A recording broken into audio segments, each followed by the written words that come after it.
This is the weekend edition of iFiber One News, where we present some of the top stories from this week and your weekend weather forecast. I'm Bethany Jenks. Stay tuned for the weekend edition of iFiber One News. From the iFiber One HD studio here in the heart of the Columbia Basin, this is iFiber One News, your number one source for local news, sports headlines, and our very own Weather Center forecast covering the entire Columbia Basin. This is iFiber One News, and it starts now.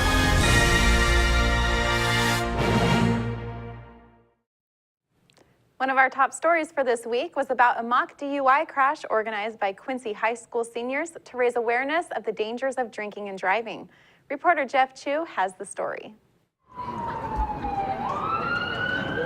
A fatal head-on collision in front of Quincy High School on Thursday was about as real as it gets, even if it was not. Quincy High School students were graphically reminded that teenagers often die in alcohol and drug-related auto crashes. The lesson was compliments of several Quincy High School seniors who teamed up for their senior project. The four seniors produced every 15 minutes after long planning the event to the greatest detail. They involved all levels of public safety in Quincy and the county, from emergency dispatch to police, fire, paramedics, even the county coroner. Quincy senior Richard Vasquez said the senior project team wanted to make a serious statement that substance abuse and driving do not mix. Teens, they think they're invincible. As in our generation, they think they're invincible. They think nothing can happen to them. They think drugs and alcohol is just a game. But personally for me, it's not a game.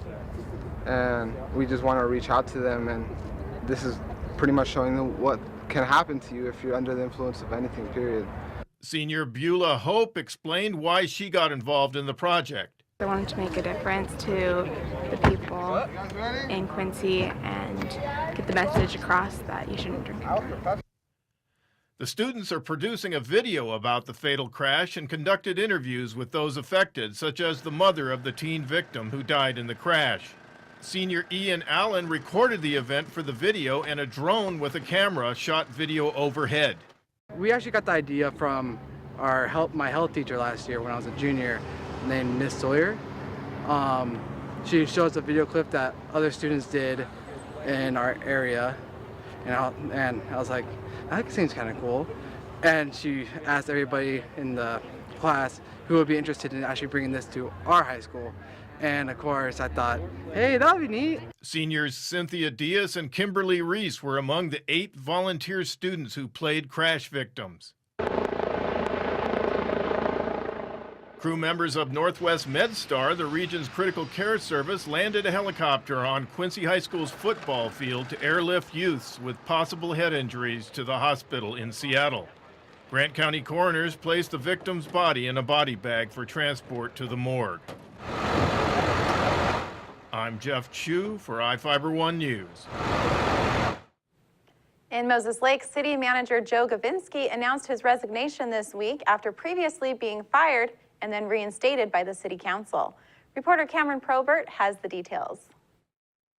Moses Lake City Manager Joe Gavinsky resigned Monday, 1 week after the City Council reinstated him. The council approved his resignation with a vote of 6-1 after they met in an executive session to discuss potential litigation. Councilmember Karen Liebricht opposed accepting the resignation. City officials did not release any details about Gavinsky's resignation following the meeting. Community Development Director Gilbert Alvarado was appointed as the interim city manager while the council searches for Gavinsky's replacement.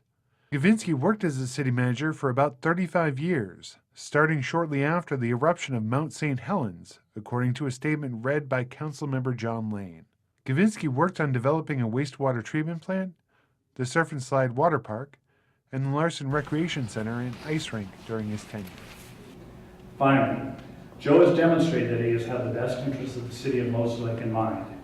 He has always advocated for the silent majority.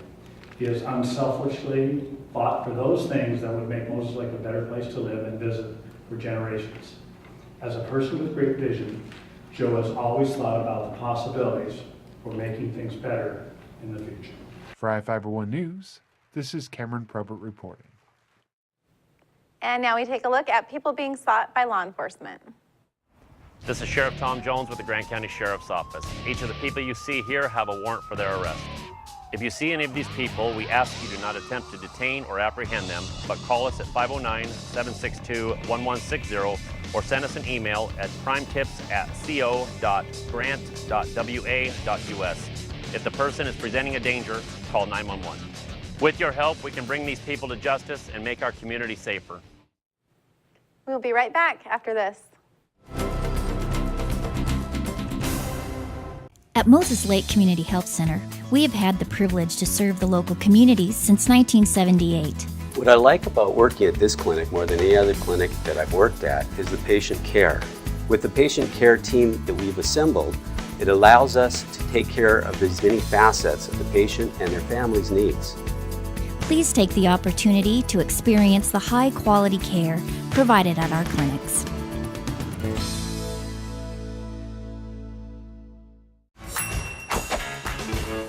Just when I thought the blizzard couldn't get any better, DQ put the blizzard inside a waffle cone. This is mind-blowing. So when DQ asked me how I would tell the world, I said...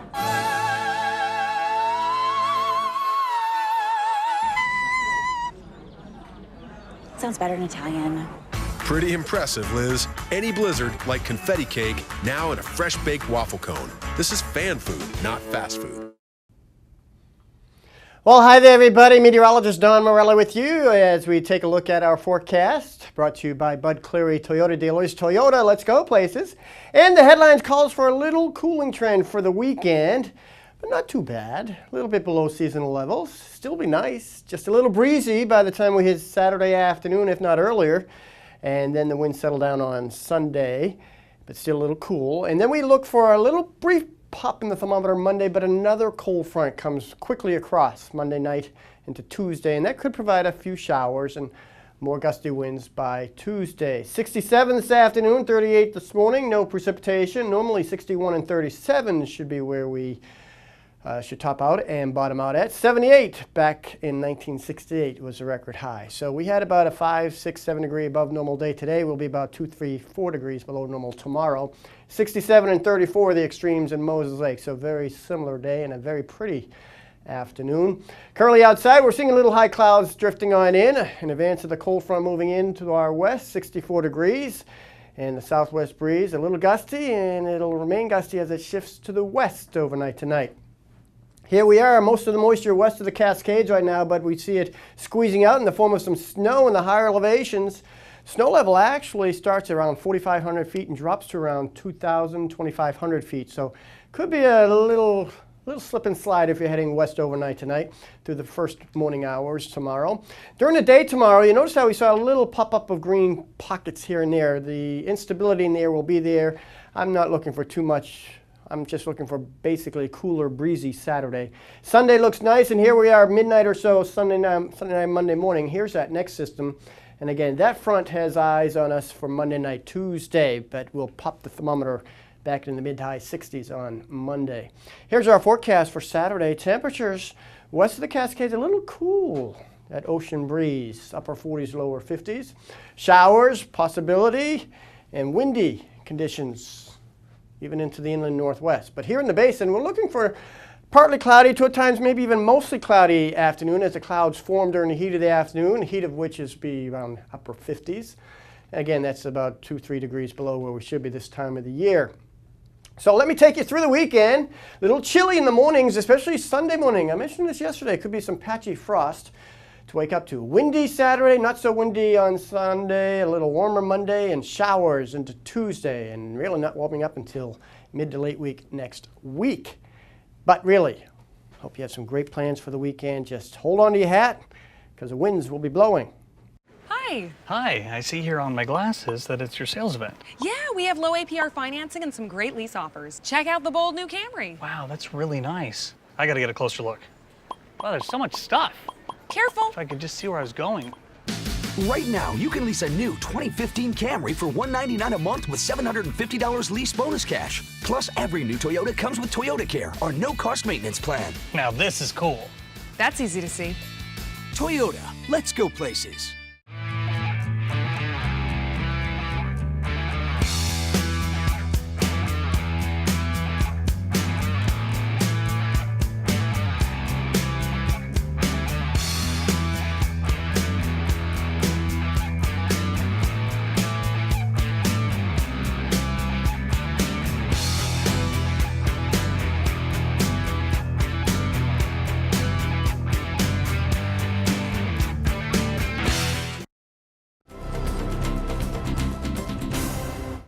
Moses Lake soccer was looking to get back in the win column when Davis came calling, but the Pirates had another thing in mind when they took the pitch at Lions Field.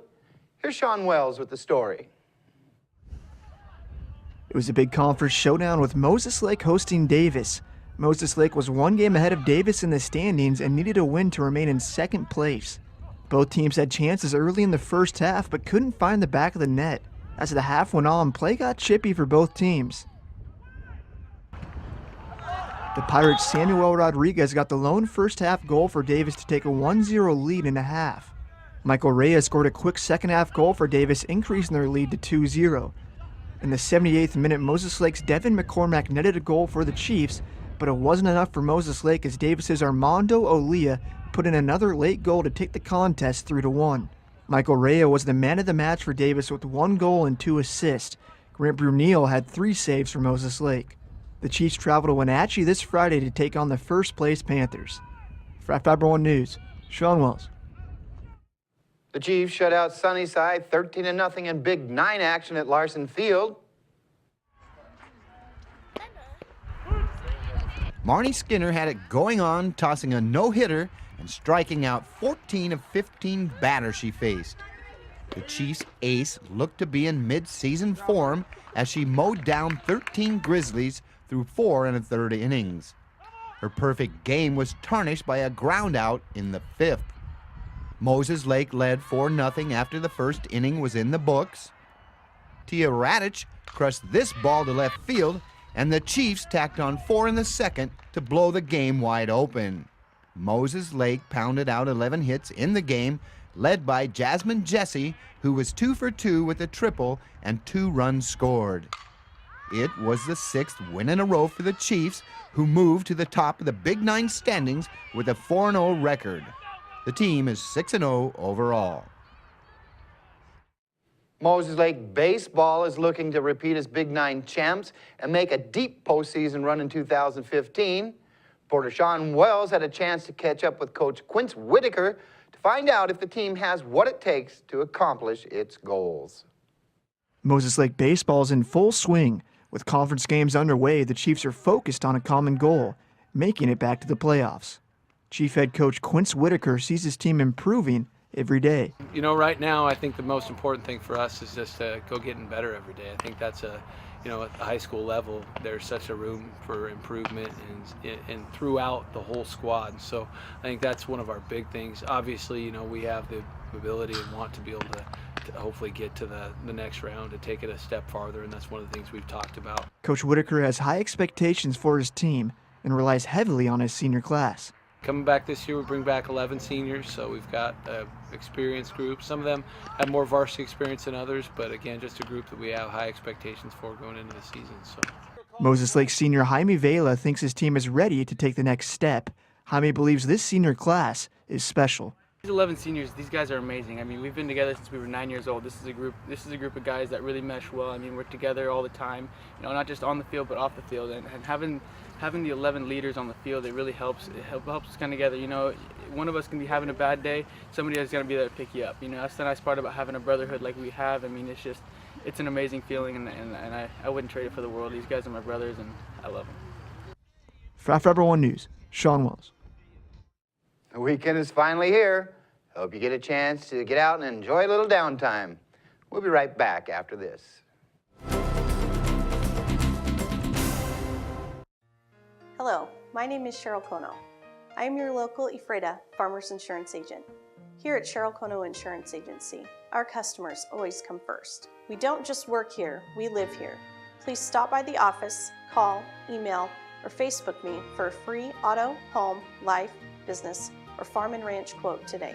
We are insurance. We are farmers. Come in for a free quote today. We are farmers. Bum, ba-dum, bum, bum, bum, bum. Well, one thing I knew from being a patient myself was that a dental office is a scary place to come to. And so we wanted everything possible to make sure that our office is a comfortable place for our patients to visit.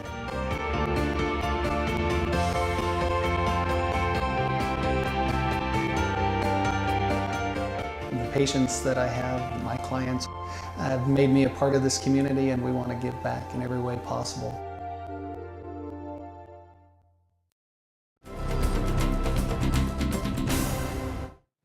Our next story is about the Paul Lozier Foundation that is marking its 20th year of charitable giving this year. Reporter Jeff Chu has more on the foundation. The Paul Lozier Foundation this year marks its 20th year of scholastic and charitable giving in Grant County.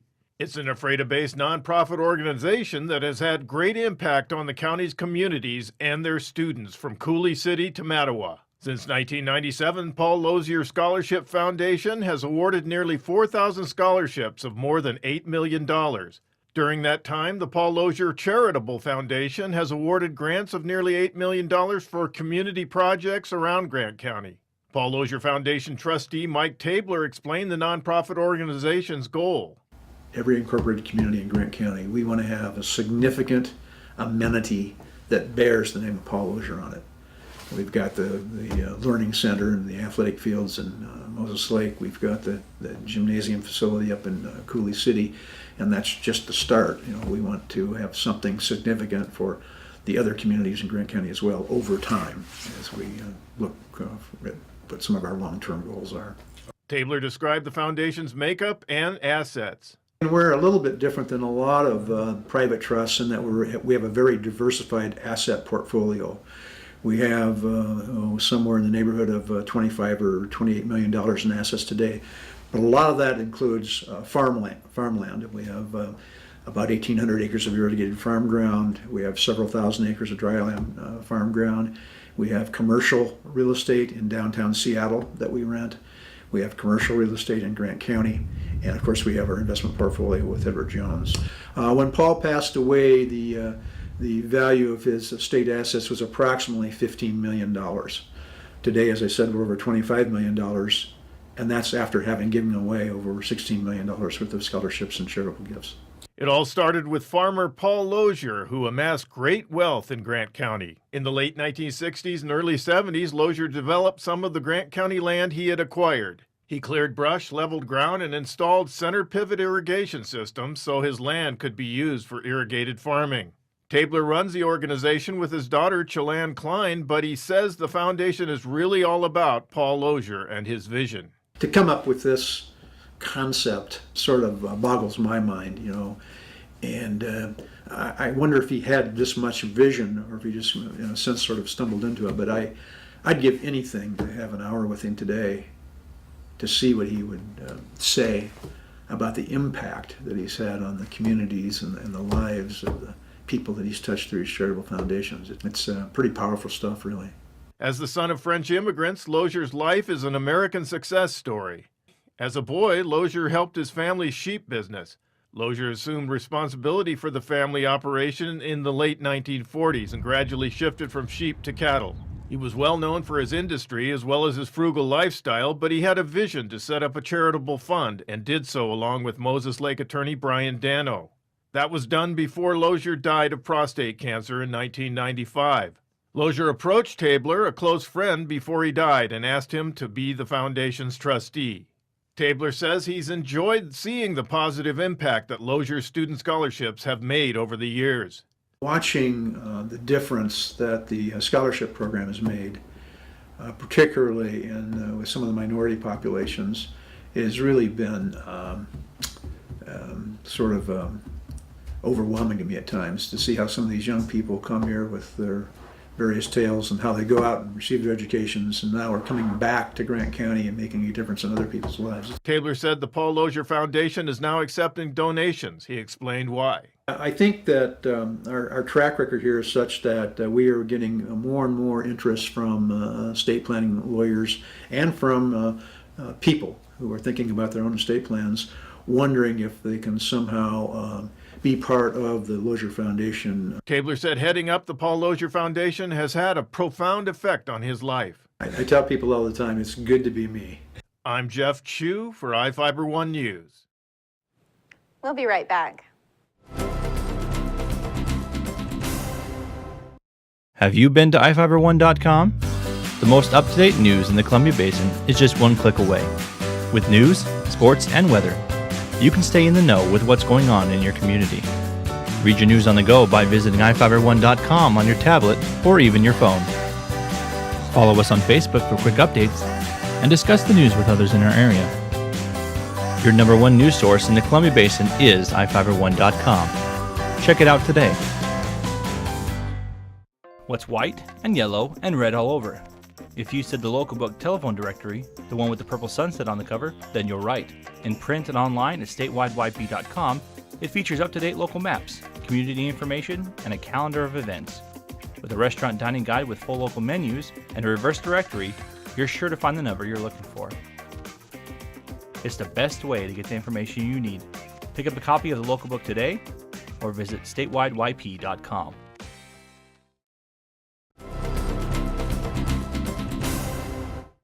Welcome back. The next story is about students at the Columbia Basin Technical Skills Center who are learning to become the next generation of business owners. Reporter Devin Higgins has the story. Okay, so in entrepreneurship, what we basically do is focus on things as like a broader perspective, global market. So we're really in charge of, impacting the community and setting our culture here at the school. So we're the trendsetters, basically. You don't have to be in business to be an entrepreneur. Anyone can do it.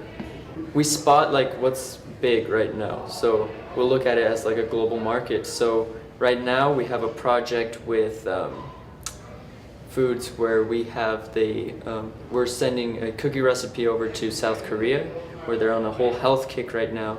So what we did is we teamed up with Culinary to modify our own cookie, oatmeal raisin, because they like it less sweet, so they came in here and so we taste tested it and things like that. The next generation of business owners are getting a jump on their careers in the entrepreneurship department at the Columbia Basin Technical Skills Center. Vance Frost heads the department, bringing nearly 2 decades of experience in marketing and branding with him, and spent 3 years heading the Chief Academy Cafe at Moses Lake High School. The centerpiece of the curriculum is the design thinking model, which takes students through the entire process of a business relationship and product development. The model is currently used by business students at Stanford University. Frost also imparts practical wisdom on his students through informal discussions on business philosophy. We talked about this the other day. How long does it take to build a house?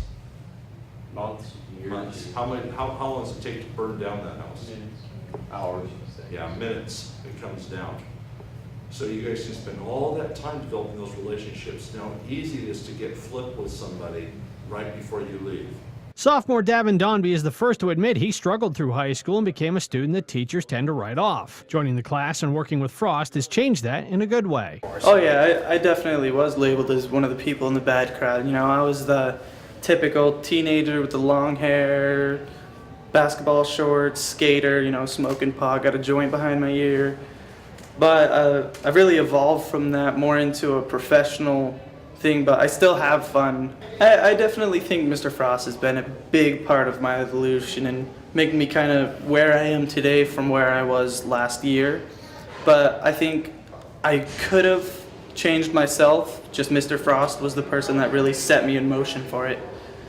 And I really thank for that. Senior Jocelyn Henriquez said what the class has learned through building better communication and relationship skills not only helps them, but is something they're passing on to those who will follow in their footsteps. We've been working with Chief Mo students. We've actually been helping kids that are slipping through the cracks. We've been trying to have sessions with them and trying to motivate them to do better in school. So we've been trying to connect with them. Basically what we do is we've all been there. We all try to connect with them, show them that they can do better and what it is going to help them to do better. In Moses Lake, Devin Higgins for iFiber1 News. Rounding out this week's news coverage is a story about an upcoming active shooter drill to be held at Big Bend Community College next week. Reporter Joe Utter has the details. Don't be alarmed on April 15th, as emergency personnel will swarm to Big Bend Community College for an active shooter drill. Local police, firefighters, and hospital staff will be staged at the college's nursing building for the exercise that begins at 1:15 p.m. Doug Sly, the college's public information officer, said the drill has been in planning for more than 2 years. It's the first time that I know of that all these agencies, fire, police, Samaritan Healthcare, have cooperated to have an exercise like this to see how they would all cooperate and work together in response, and then they can critique themselves and do a better job if something happens for real. Passerbys may hear occasional sounds of gunshots, although not real gunshots. Classes are in session and faculty and staff have been notified of the drill. Students and staff members will serve as volunteer actors in the drill. Samaritan Hospital will also simulate a response to a school shooting and treatment of patients. The college staff will also focus on post-incident counseling planning for students and staff that would be affected in a real-life situation. This is Joe Utter reporting for iFiber One News. That wraps up our weekend edition. iFiber One News will be back on Monday at 5 p.m. with the latest news from around the Columbia Basin. Thank you for watching.